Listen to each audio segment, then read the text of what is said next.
Hey, welcome to Bikes, Boats, and Bivouacs, Key West 2023. Hope you enjoy it.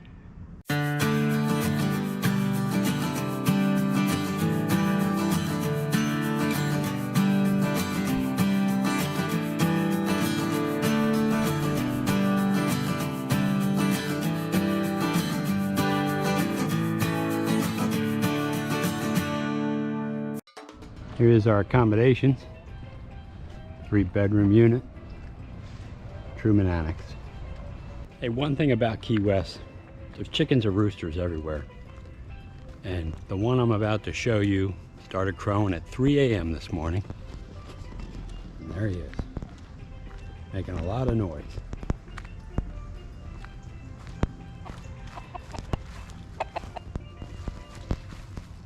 Remember, if you're in Key West, you're probably getting up early. Quite a pretty sunrise.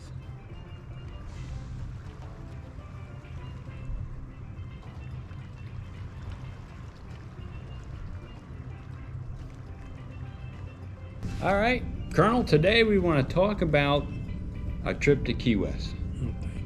The latest one. Yeah. And the first thing we need to talk about is Pepe's. Okay. What happened when we walked into Pepe's? Well, there was a couple there from San Diego, and they looked up and looked at me and said, "It's the Colonel." You know, I had no idea who they were or whatever, but you use that term a lot in your videos, and they were obviously people who had watched your videos on YouTube. Yeah, and they enjoyed the channel, and they were happy to meet us. And of course, we went into Pepe's for breakfast. Favorite place. I'll put some video in right here of Pepe's restaurant. Okay. So we're having a little breakfast at Pepe's. We met a couple of viewers on the channel. Who do we have here? Dennis and Karen. So Dennis and Karen from San Diego. And of course, Colonel's with us. So we'll have a little breakfast and they'll get to see themselves in our next Key West video. Thanks for watching the channel. Scrambled eggs, apple fritter bread, potato cake, the fresh squeezed orange juice. Colonel, what are you having? Sausage, gravy, and biscuits. So there's his biscuits and gravy, the orange juice, and that famous homemade bread. Pepe's Cafe. Restaurants aren't the only reason we go to Key West. Yes. There's a lot of stuff to do, and we went over to the East Martello Museum near the airport out on the Atlantic Ocean. Why did we go there? Well, we went to see Robert the Doll. So Robert the Doll is famous in the 1900s, and he has terrorized Key West for quite a while. So naturally, we had to investigate him. Yes. So here's some video of us checking out Robert the Doll. Here at the East Martello Museum, right in front of the airport in Key West. We're going to check it out. Colonel, who are we here to see? Robert the Doll. We got to ask for his permission to take his picture so we're not cursed.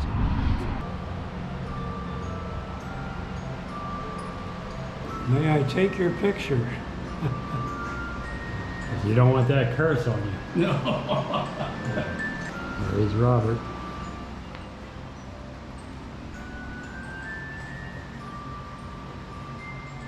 And of course, after that, we worked up a good appetite and we went to the Stone Crab Restaurant for what?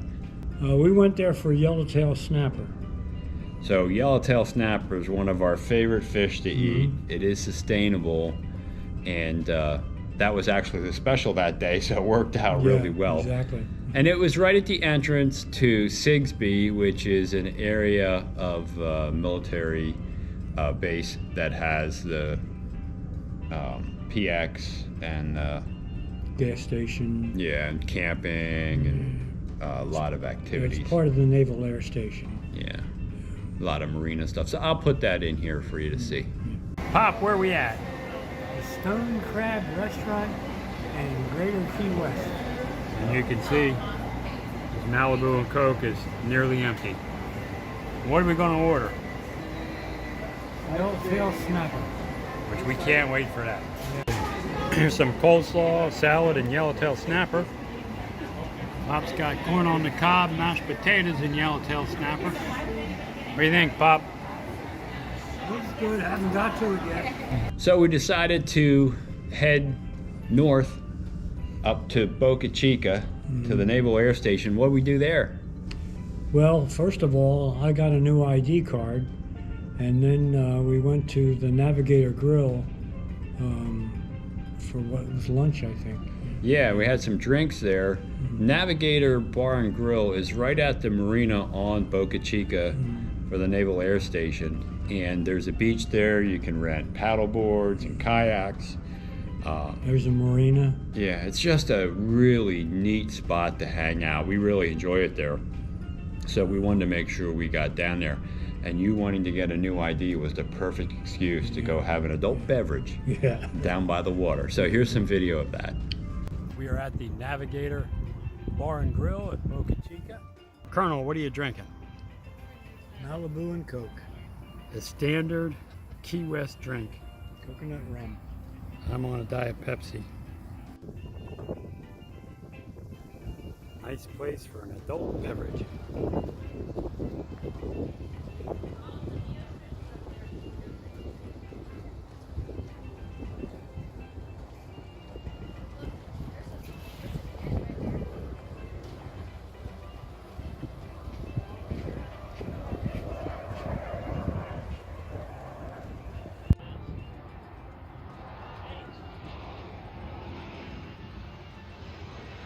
Coming in. And you know, if you're 90 miles from Cuba, every once in a while you're going to get a craving for Cuban food. Yes. And we satisfied that at El Siboney restaurant. What's unique about that place? Well, they have a lot of paintings on the wall of American Indians. It doesn't look like Cuba. It looks like Montana or something. But the food's definitely Cuban. The food's good, yeah. And Pop, you had Key West coconut shrimp. Yes. And I had chicken, and it came with rice and beans. And the food is fantastic there. We love the food. So we were glad we got there, and here's some video of El Siboney restaurant.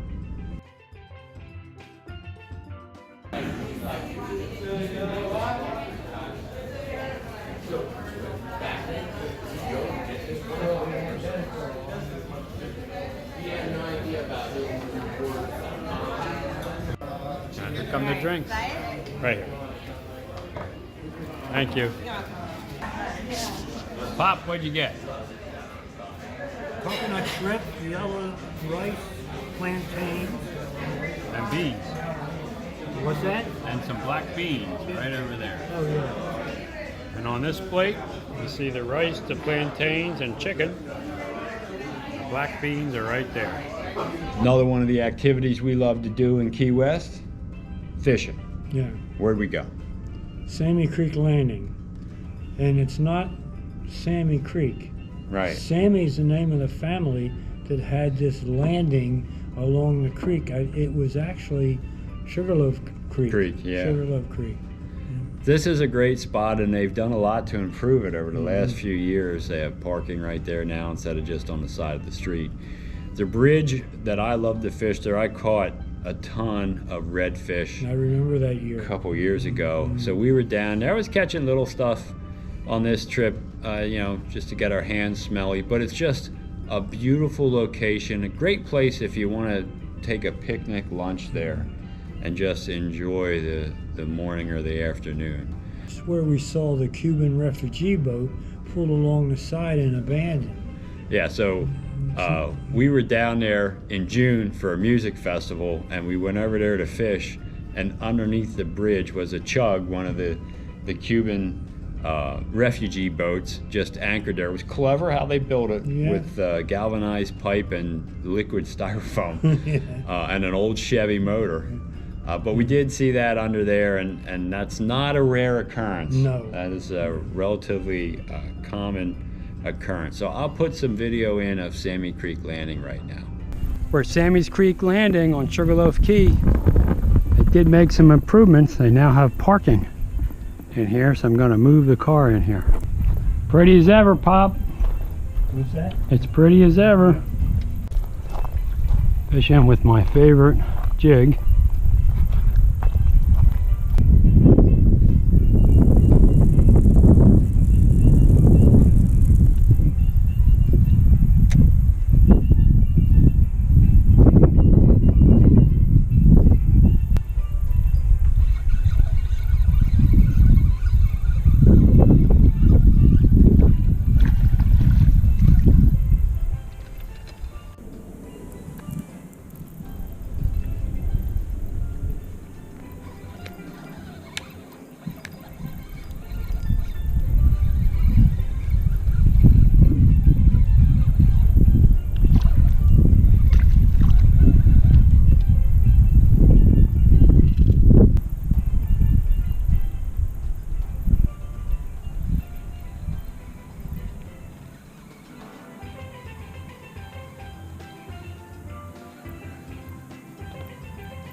Little snapper, Pop.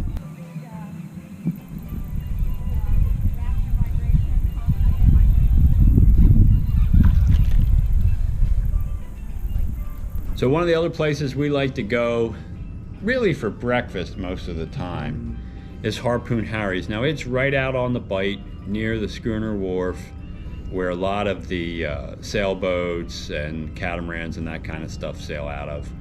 And what's so special about Harpoon Harry's? Well, we know a waitress. We call her Pittsburgh Deb, and she's from a little town of Washington near Pittsburgh, in Pittsburgh, Pennsylvania. And every time we go there, we insist on sitting at one of her tables. And she remembers us. Yeah. And the breakfast in there is great. We do enjoy breakfast there, so we like to get there. It's one of our go-to places when we're down on the bight. She's a Pittsburgh Steelers fan, and we're a Philadelphia Eagles fan. So we have something to talk about. Yeah, it's not an issue unless they're playing each other in the Super Bowl. Yeah. Other than that, we can root for both teams since they're in different conferences. So here's some video of Harpoon Harry's. Where are we at, Pop? Harpoon Harry's. What are you gonna have for breakfast? Corned beef hash and eggs, And some wheat toast. wheat toast, orange juice, and coffee. Now, who's our waitress? Pittsburgh Debbie, still here working. Remembered us from a long time ago. Yeah. He's got his orange juice, coffee, waiting on breakfast at Harpoon Harry's. Scrambled eggs and hash brown, rye toast, got corned beef hash, a couple of sunny side up eggs, and wheat toast. What do you think, Pop? Very good. Pittsburgh Deb. We're back in town. So we stayed at Truman Annex, and I decided I was going in the Atlantic that day, but it was windy. Yeah, it was windy. I planned on just looking around, seeing what I could see in the water, maybe taking my fishing rod out there, but it was a little churned up. And after a short period of time, I got out of the water and abandoned my plan. And I'll put the video in here and you can see why. Yeah. Pop, it's a windy day today. It sure is. But I'm going in the water. Pretty churned up.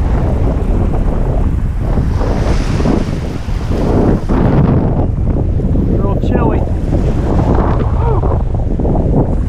Gotta get used to that. You can see right out here, it gets clear because it's not churning up the sand. Really rough today compared to the last few days. Got a 10 to 15 knot wind. There is the southernmost buoy. Everybody gets their picture taken. Now, a bunch of the restaurants down there are owned by Philadelphian Pat Croce, who used to be the president of the 76ers. And one of those is the Half Shell Raw Bar, which is ironically right near Harpoon Harry's. Why do we like the Half Shell Raw Bar? when we go fishing and we catch fish, keep fish, you can take them to the half-shell raw bar, and they will cook them for you. Yeah. Yeah, family style is the way they do it. Yeah, I think it's they cook it for $10.50 a pound, and it includes 3 sides or Yes. 2 sides with that price. So we've taken yellowtail snapper there, we've taken cobia there, tuna there, blackfin tuna. I don't think we took pompano there. Yeah, we did take the pompano there. So we've had a lot of fish, all delicious when they cook it. And they'll cook it any way you want it, broiled, fried, or grilled. And they'll do more than one style too, Right. if you want. Yeah, so it's a really flexible place, really good time. So here's some video of the half-shell raw bar. Half-shell raw bar in all its glory.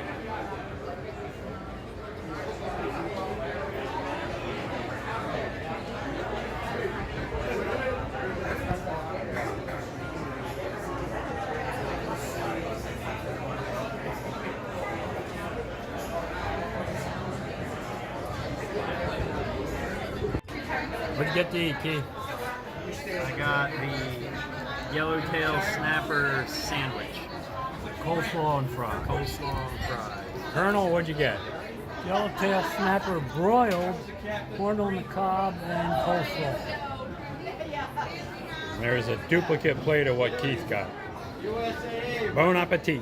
And then since we were staying near Truman Annex, Zachary Taylor State Park is right there, and they have a beautiful beach with really good snorkeling there. And you can also get a drink there because that's one of the few state parks that serves alcohol. Yes. At the bar restaurant area. But what else is interesting about Fort Zachary Taylor State Park? Well, there's a fort there, and you can tour the fort. It's from mainly from the Civil War, because the city of Key West was never in the Confederacy. It was held by the North through the whole Civil War. Key West proper, anything north of there was in the Confederacy. Yeah, and I believe they have the largest Civil War cannon collection in the world. Yeah, there. might be. It's a great place to go. It's part of the admission fee from parking your vehicle in there, so you can just walk right in there. They do have guided, narrated tours that you can do, and they have self-guided tours you can do. So you can check out the fort in the morning, and then you can hit the beach if you like, or vice versa. So I'll put some video in of Zachary Taylor State Park right now.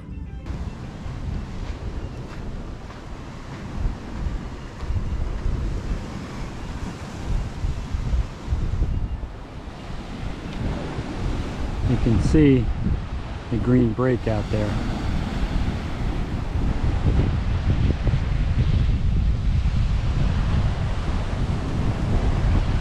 And they have picnic tables all through the area here. Walk down to the jetty. And of course, no visit to Key West is complete without a visit to where? Schooner Wharf, one of our favorite places, right on the waterfront. This is the bar that hooked the Colonel on Key West. And we have to get there every time. They have music playing every day, so we'll go enjoy the music, have some drinks.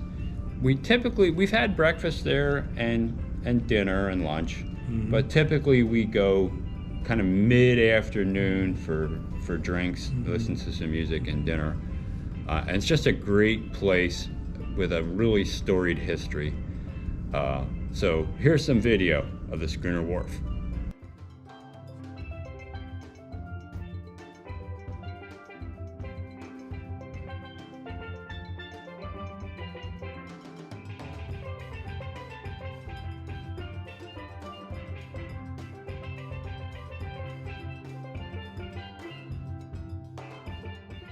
Things that we really enjoy is the music of Howard Livingston and the Mile Marker 24 Band. And of course, many of you that view the channel know that we do quite a bit of camping, and Howie has set up a program along with the Southernmost Coconut Castaways to raise money to send kids to KOA camp that have cancer, and it's all free for them. And they can take their siblings with them. Yeah. Yeah. So it's really a fun family thing. The organization and Howard have raised over $1 million for this event. So we love what they're doing, and we always love seeing Howie and Cindy when Howie's in concert. So what do you think about the KOA? KOA was really nice. Well, we know it was destroyed in Hurricane Irma? Hurricane Irma in 2017. It was absolutely destroyed, and they've redone it, and it's absolutely beautiful. And you don't have to have a camper. You can stay there in the villas quarters. Yeah. And there's also tent camping if you want to do it that way. So here's some video of Howie's show at the KOA.